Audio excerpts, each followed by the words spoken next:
There was one particular question that kept coming back to me while I was writing and while I was going through my journey. What if we could be more successful if we were less stressed?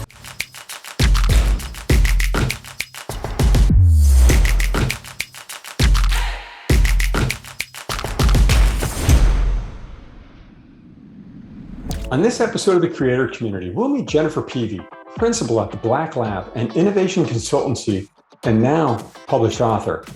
We'll follow Jennifer's journey of leaving the security of corporate America and finding her own career path, focusing on her passion for innovation and creation. We'll learn how we can evolve by taking lessons in nature and making time to truly reflect and focus on what is important to us. In a world that seems to only accelerate, Jennifer offers a roadmap to slowing down and building the life you want with less stress. Jennifer's journey has led her to publishing her new book, Natural Reflectors. Check out the show. Welcome to the second season of the Creator Community. This is a brand new podcast series from book publisher New Degree Press. I'm your host, John Saunders, founder of Forward Advisory Solutions. This show is designed to celebrate, elevate, and showcase many of the incredible authors that have published their books with NDP. This year, NDP will cross over 1,000 published authors. In this show, we get to know the authors and their books, as well as give you a behind-the-scenes look at their journey. We'll find out what it takes to bring a book from idea to being available to wherever you buy books online. It's no easy task, but certainly attainable. Today, I have with me Jennifer Peavey, author of Natural Reflectors, Moving from Burnout to Engagement by Phasing Reflection into Actions. Jennifer's book has an early September 2021 target publishing date and will be available wherever you buy books online. Jennifer, welcome to the show. Thank you so much, John. It is wonderful to be here. It's great to have you. If we could start maybe with a little bit of context, Jennifer, could you share with our listeners a bit about your background and your career journey? How did you navigate to where you are? Absolutely. I have quite a varied background. I started off in chemical engineering, moved into technology scouting, then in innovation management and industrial design. And it may look like I'm a bit scattered, but what it comes down to is I have a lot to offer. I am highly analytical, I'm very creative, and then I discovered this empathy side where I want to understand people that were receiving what I was developing. And I was always looking for ways to bring all of me to the table. And I think that's where these opportunities happen. I said, oh, I can learn that, and I can bring that to the table and offer more. It wasn't until I read Tom Kelly's book, 10 Faces of Innovation, that I understood that I'm a cross-pollinator, which means I grab a bit of information from over here and I'm able to bring it over here, much like a bee does going between flowers and flowers. And so when I bring those two things together, I'm able to open up possibilities for people and see that there are new ways of doing things. I make non-obvious connections, but sometimes I will also see a gap. And then I'll work to be able to fill that gap, which really helps to have that varied background because then I have different skills for whatever gap needs to be filled. What people have done, though, is come to me and say, okay, well, what do you think about this? And they find that it's interesting the way I think, and it does end up opening opportunities for them. So I'm not sure what to call myself at this point, but I did label it a thought leader. I still like to think of myself as a designer. And now the really cool thing is being an author.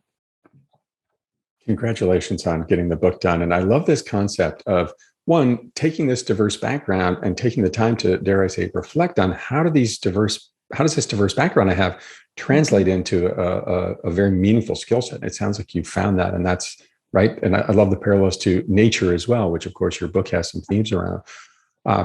Given your diverse background and, like all of us having a busy life out there, can you share with our listeners a bit about your author journey? How did you get from idea to being published? Sure. Much like most of my career, I didn't necessarily set out to be an industrial designer or innovation management. I didn't set out to be an author. It was an opportunity that was presented to me, and I chose to take it. What was going on was I was starting a freelancing business, and I was trying to understand how I was going to manage my life. And the product of that became a workbook. And after a couple of months of going through this workbook, I thought, this is actually working for me. And I felt like I needed to share that with other people. I ended up finding someone that was actually in her last stages with New Degree Press. And she said, yeah, this might make an interesting book, and introduced me to the Creator Institute. I pitched the idea of my workbook, and they confirmed what she had said, that it's really better to start with a book. And then people would understand the argument about why they needed the workbook. So there was the opportunity, and I chose to take it. Now, my journey as an author has had a number of surprising events within it. There was writing the first story. It's an iterative process where you throw things down, which as a designer worked for me well, prototype something and get feedback. So I was trying to write my first story. I think it took me an entire week. Looking back, I'm not sure if it was because I was scared or if I just was trying to be the perfect person about it, going back to my engineering background. When I finally was able to do it, though, then I could start churning out some stories. Once we had those, my editor and I worked together to put together a chapter. There again, that was a pretty big hurdle. We tried one, it turned out not to work at all, and started with a blank sheet of paper and wrote an entirely second chapter. Then we were happy with what was going on.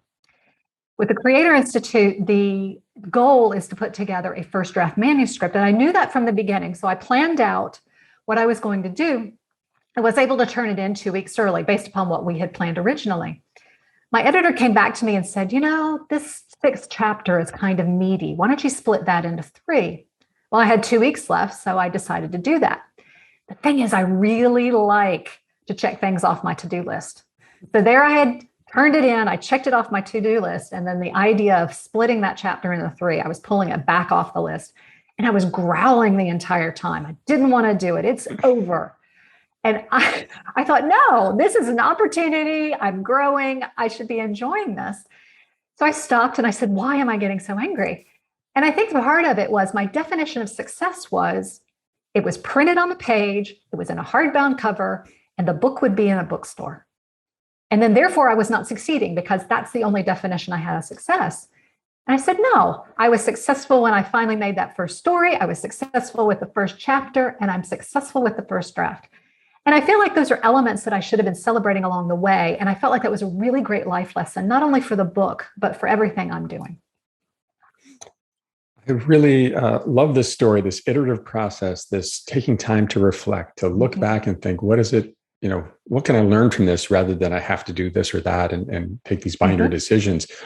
And I love the analogy you shared earlier about the bee. And I'm tying this sort of, maybe I'm connecting the dots now in your story, which is this reflecting concept. If you don't take the time to reflect, it makes it much more difficult to connect those dots from pollen to plant, if you will, or idea from thought to thought or across the enterprise.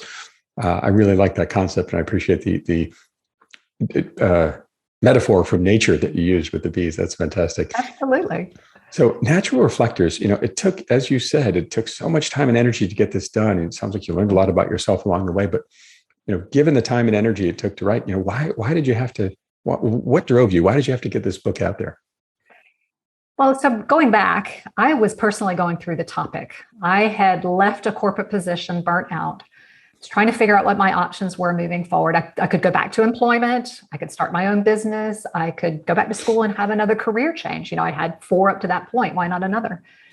I felt like I needed to reassess and redefine. I did not have this opportunity before me. So I was thinking, what do I want to do? That was a new approach for me. I had always assumed that I would need to be employed. And this idea that I might support myself in other ways or take a new venture, I felt like I needed to reflect on what I was going to do, on who I wanted to be. And so that's kind of where the structure came from. It was not only managing what I was trying to do freelancing, but it was also trying to understand what I wanted. And the beauty of it was I was finding a source of peace and joy. I was being nourished by this structure.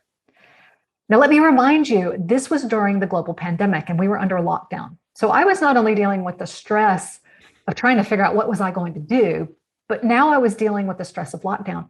And yet I was finding this peace and joy. Now, it wasn't all the time. I'm not trying to a snake oil salesman here, but it was happening. And I felt like that it was something I needed to share because I was seeing it with people around me. Stress is a global issue. The World Health Organization calls it the health epidemic of the 21st century. And yet I was finding peace and joy. So I felt like the book was an ability for me to start in a discussion, to say, busyness is a choice. And if it is a choice, then what are our other options? And be able to talk to people about it. There was one particular question that kept coming back to me while I was writing and while I was going through my journey. What if we could be more successful if we were less stressed? And I started researching it and I found out that actually could be a true statement. Because if we are less stressed, we can hear better and make higher quality decisions, and then therefore have higher quality outcomes, which should feed back into being less stressed.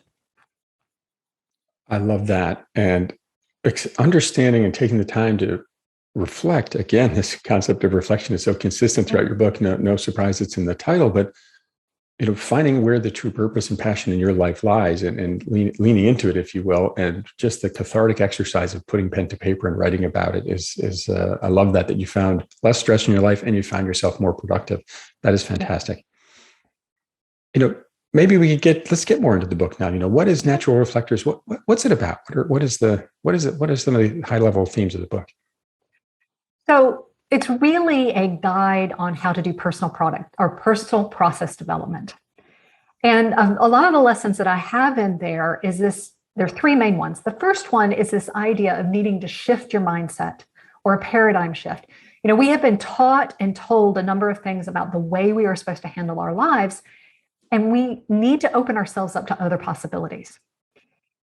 It could be we're going to go against the status quo. In my case, I'm not going back to employment. So that actually was a huge emotional roller coaster for me because that was not something I had ever done before. It takes courage to take on something new.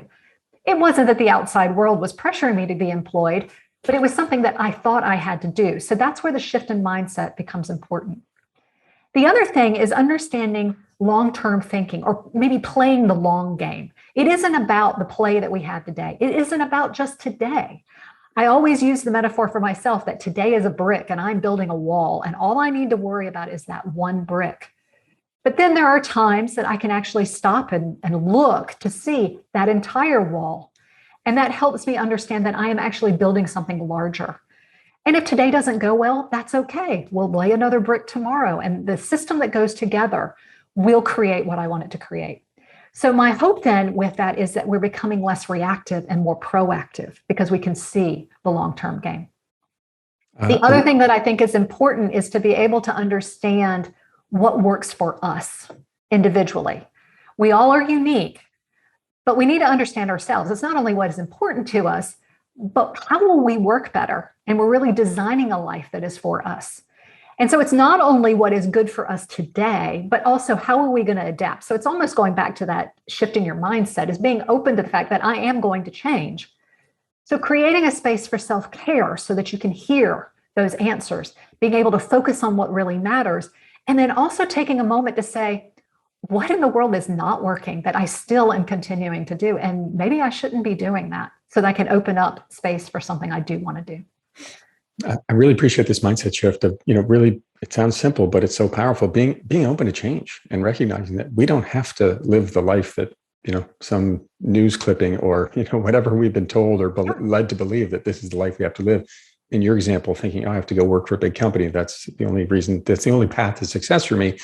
And taking this time to reflect and thinking about these daily rituals and ideas of brick building, another fantastic metaphor, and making sure that, we take the time to realize, what is it that I like to do and gives me energy, and what am I doing that's draining on me, or that's costing me, if you will, right, in real terms. I love that.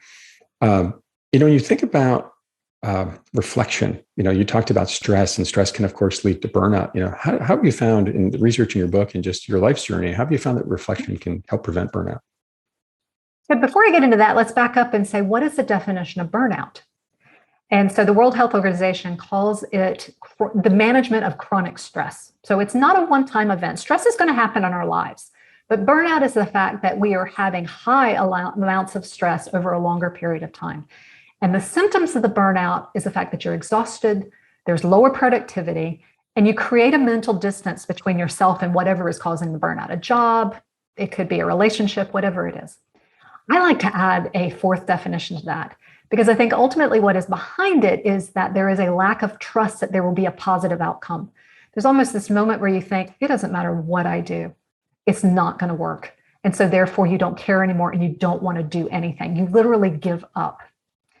And I think what reflection does is keep us able to see a larger picture. Going back to those bricks and that wall, we're able to see that there's something larger happening. And whatever the stress of today is not necessarily going to affect that long-term goal. The other thing is we're able to actually hear our gut and understand how we feel about those decisions. We may not have liked today, and that's okay. We didn't like it, but tomorrow is another day. We're able to have higher quality decisions. And I think if we have higher quality decisions, better outcome, we're able to see progress. Again, is that brick going in the wall? Is that wall being built? And if we can claim that progress, we feel successful.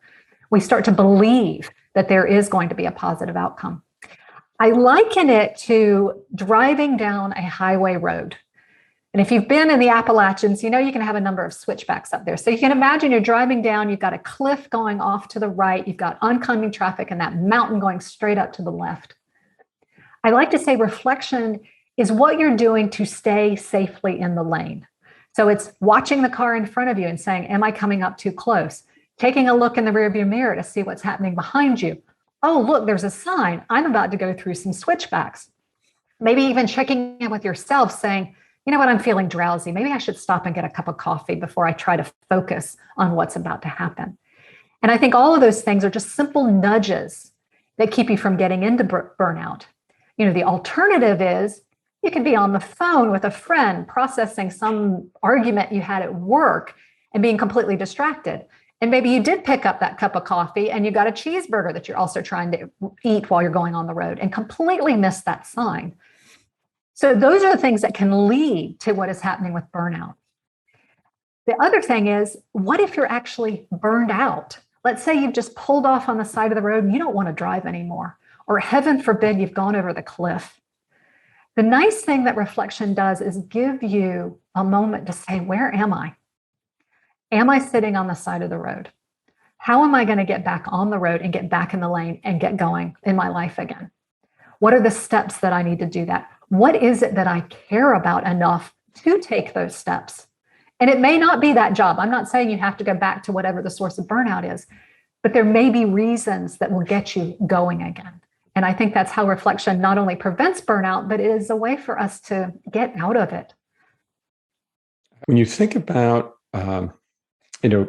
reflection being such an important element of it, how do people get this done? What are some of the key methods of making reflection happen or incorporating it into their lives, finding the time? One of the things that in my working with reflection, so I almost look at it like cultivating peace. It's not something you go to the store and buy. It's not something that you can just pick up and go with. It's like you're planting something in the ground and you need to cultivate it and allow it to grow. So again, there are three things that I feel like are helpful for creating this environment where reflection can be successful. And one thing is shifting that mindset, saying reflection will be helpful, making that choice and being open to the possibility of what reflection will do. And then there's creating space and time within our schedule. It does not have to be a whole lot of time. Maybe in the beginning, if it's something you're not used to, you might want to have some more time so that you can learn how to reflect, but ultimately it doesn't have to be. It may just be simply a check-in, almost like you're checking in with a spouse. Hey, how did today go? Once you create that space, I think there are two things that need to happen in there. One is you need to be able to listen to whatever needs to be heard. And it may be something from your gut. It may be something that your brain is processing, or maybe you're, hanging on to something. You need to be able to hear, hey, something's going on. And the other thing is say what needs to be said. You may be dealing with a burnout situation and things are not very encouraging in that environment. You may need to say some things to yourself to encourage yourself. And then you need to hear it. You need to accept it and bring it into you when you hear it. Now, how you create that and cultivate, and how you deal with saying and listening, those are completely your own. Some people are able to go on special retreats. They need to be able to get away from it all. And I can imagine, particularly with this pandemic, that is very difficult to do with all of us living on top of each other. Other people find ways with white noise, like in the shower, on the lawnmower. Often a long drive will do it for me, is being able to get into my own thoughts.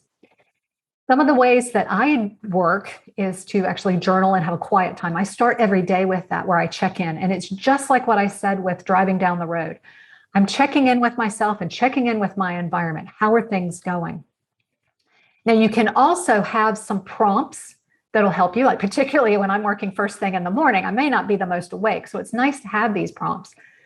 4 things that I do is I check in, how am I feeling as my energy level?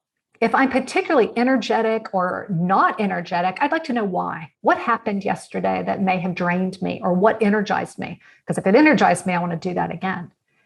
I also spend a moment, what am I grateful for? Because typically being grateful or gratitude tends to create drive. You want to get up and get going again. Then I want to check in, what am I not feeling good about? And it could be all the way to, what am I scared of, or what am I just uncomfortable with? And then I want to tell myself something that gives me a statement of faith. So I might be nervous. Say, I was nervous about this podcast.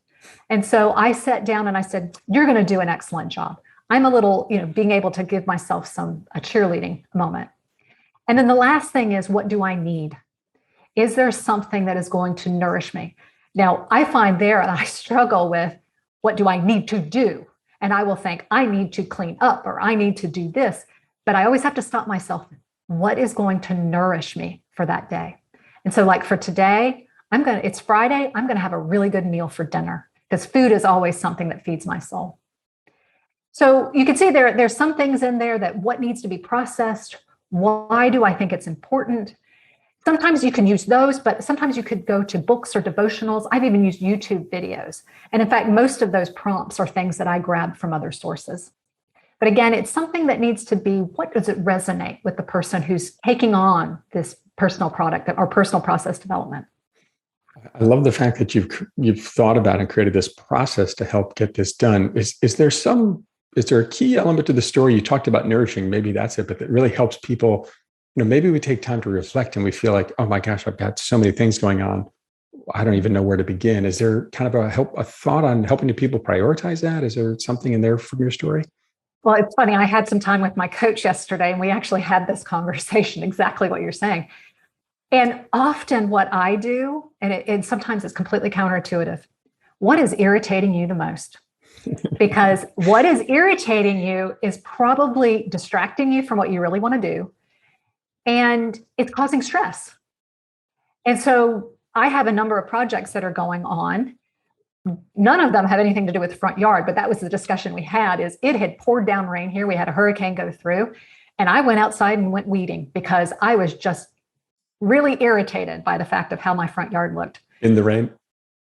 Well, after the rain. Right. But it was this idea of it was nagging at me. And the irritation, yes, it's stressful, but it's because there's that little voice inside of me saying, you're not handling it. And if I can get rid of that irritation, then I can give myself the positive statements that say, you did handle it. And I think that's a lot of the busyness and the stress that comes from is, what are we telling ourselves? And reflection allows us to be kind to ourselves and create a kind space for ourselves. And I love this idea you talked about a little bit, and it ties into what you just said about this sort of progress idea. Like, give yourself some way to create progress. In your case, go pick some weeds, pretty easy task to get done. Right. And it makes me think of Teresa Amabile and the progress principle. Like, so much of what we want in life is to see progress going forward. So I love this concept you've shared with the weed example, but also the brick one, which is each day I can see a brick going on that wall, and it's getting a little bit better. It's not done yet and it's not perfect, but I'm moving forward, and I love that. The nice thing is that I find that when I have something that maybe it hasn't irritated me, but it needs to be dealt with. And in the past, I might nag myself about, oh, here's another thing you didn't get done. Because I can see progress, I can trust myself that I will get to it later. And therefore, I can let go of that nagging that thing didn't get done. And so I find that to be a really nice space to be in. I really appreciate that concept, giving yourself some positive affirmation that we are getting somewhere here. It's not done yet, but it's part of the journey, and we'll get there. So much of your story is based in nature, and you've used so many great examples of that. How and where can others find inspiration in nature to help them with this journey you're talking about? Yes. So again, it's another shift in mindset. The fact that we can even be inspired by nature. Often it's something we use as a luxury on the weekends, or maybe when we're on vacation, that we might actually look at nature. I think that we need to open ourselves up to being curious to what nature can teach us. I know there are all sorts of examples, particularly during the pandemic, the fact that we were all at home. There was tons of things on social media about how nature came back to places it hasn't been before, like jellyfish in the middle of Venice. And I think what we need to do then is have this curiosity about what is going on. Why is nature doing that? And maybe even question why, so that we can pull it down and pull out the inspiration. I think what we'll find if we do that is there are going to be layers of discovery. And within those layers, we're going to find patterns. And once we have those patterns, I think, well, at least for me, and maybe the engineer part of me, it absolutely fascinates me that all these things are happening. Stacy Levy is an environmental artist in Pennsylvania, and I interviewed her for the book.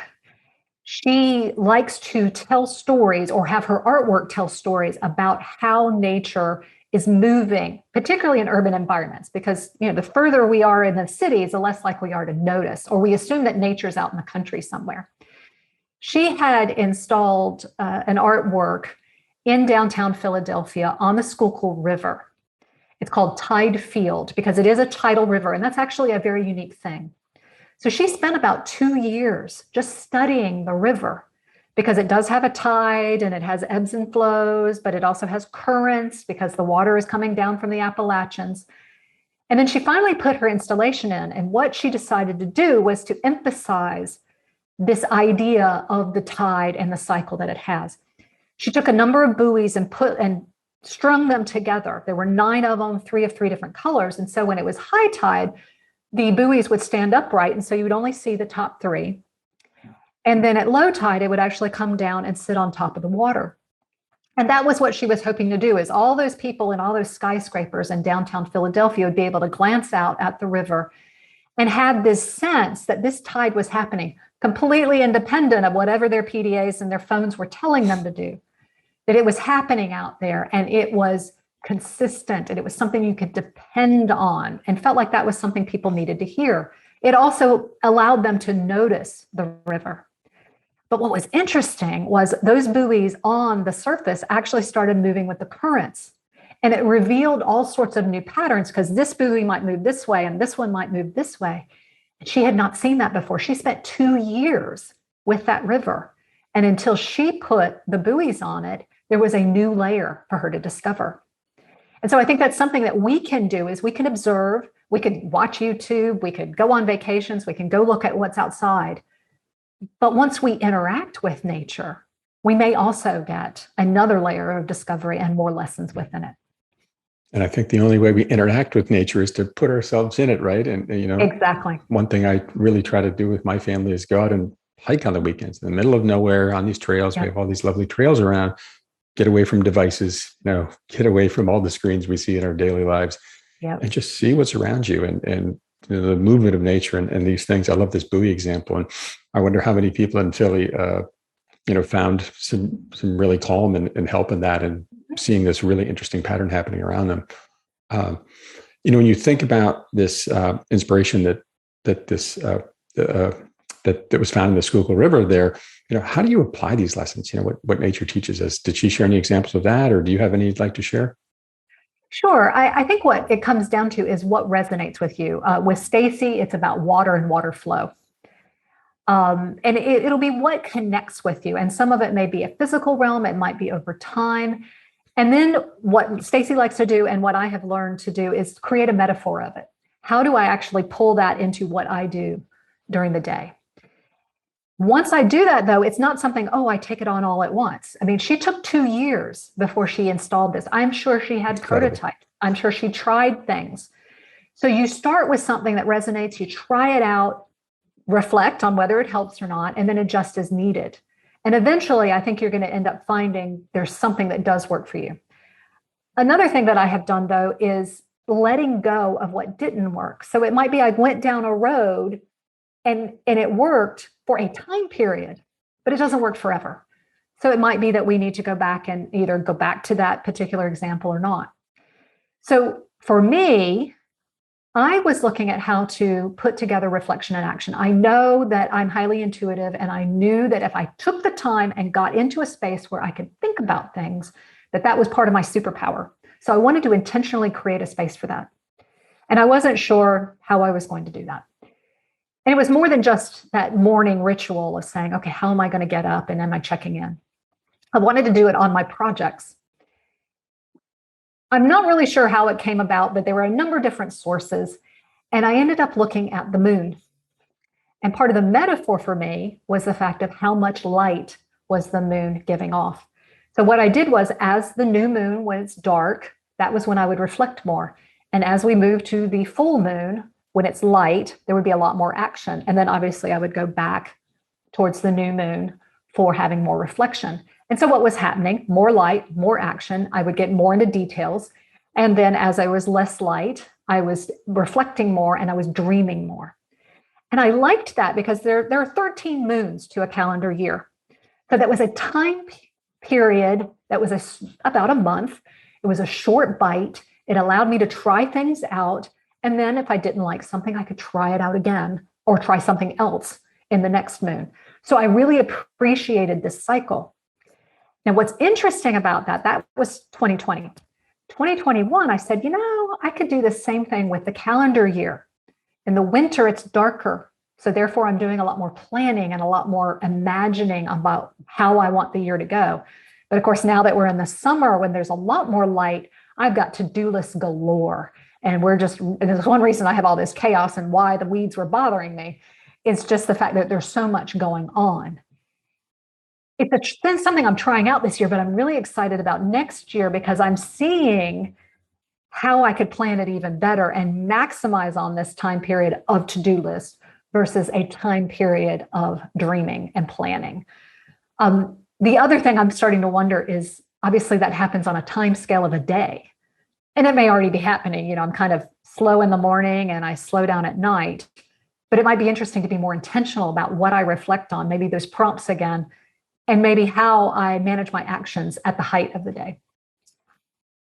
That's a fascinating thought you shared there, which is, reflecting has helped you actually improve the process of reflecting and get more deep into your thinking.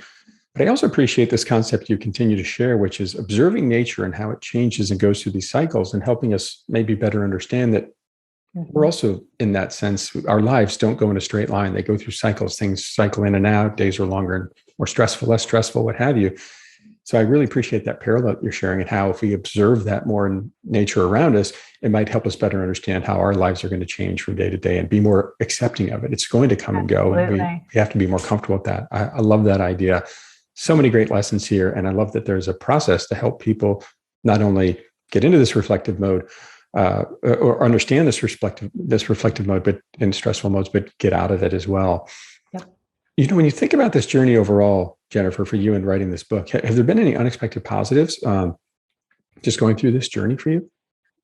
That is such a beautiful question. So I started my career as an engineer, like we started the conversation with. And, the bias about engineers is that we do not communicate well, and we also do not know how to write. I don't know how many times I received performance reviews come back of, okay, you don't communicate well, you're not writing well.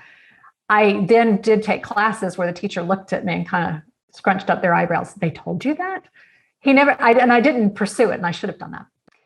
But people do come to me because they like the way I think, that I do open up possibilities to them. And what has been interesting about writing is it has helped me then be able to organize those thoughts in such a way that I can communicate them to a larger audience. Normally people come, hey, can we have a coffee? And they don't want to talk through something. But this is obviously something that's bigger, larger audience, and will go on beyond my life, so to speak. But I have found that there's this zone then where I can take those thoughts and organize them. And I actually am a good writer when I take the time to reflect on all of that and get into that zone. So it's been a very exciting thing for me and actually kind of a badge of honor that, hey, I can do this.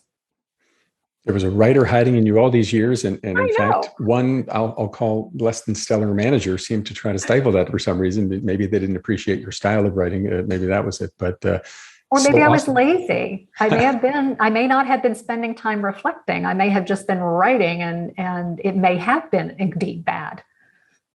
Interesting. Well, there you go, reflecting again. You continue to live the lessons of your life, Jennifer, which I really appreciate.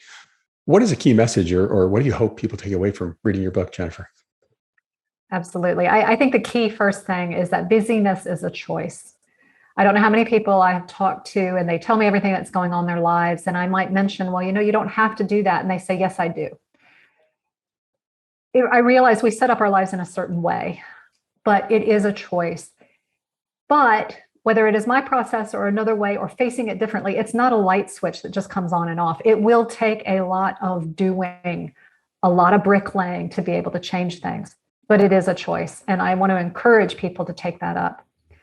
The second thing is, no matter whether you take what I have done or want to go some other way, a healthy process does need to have elements of reflection and action. We need to think about what we're doing and then what we're going to do about it.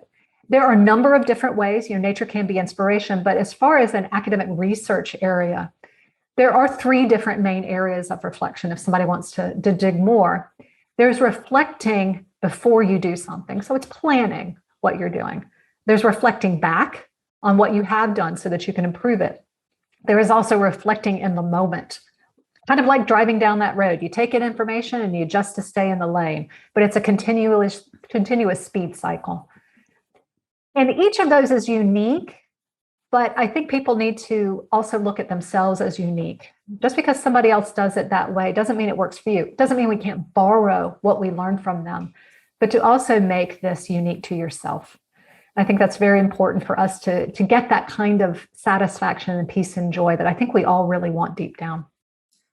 So many great lessons in there about just taking time to reflect. I think I love your message, because particularly in this day and age where we just go from device to device, from, video call to video call, and we're just running all day, busyness is a choice. We can take control of our calendars, put on them, of course, not 100%. We all have someone we're beholden to in some way, but making that intentional choice to take that time to reflect and manage our own thoughts and get us to where we want to be. What a beautiful message, and tying it to nature is really inspiring, quite frankly, for me. Thank you for sharing that story.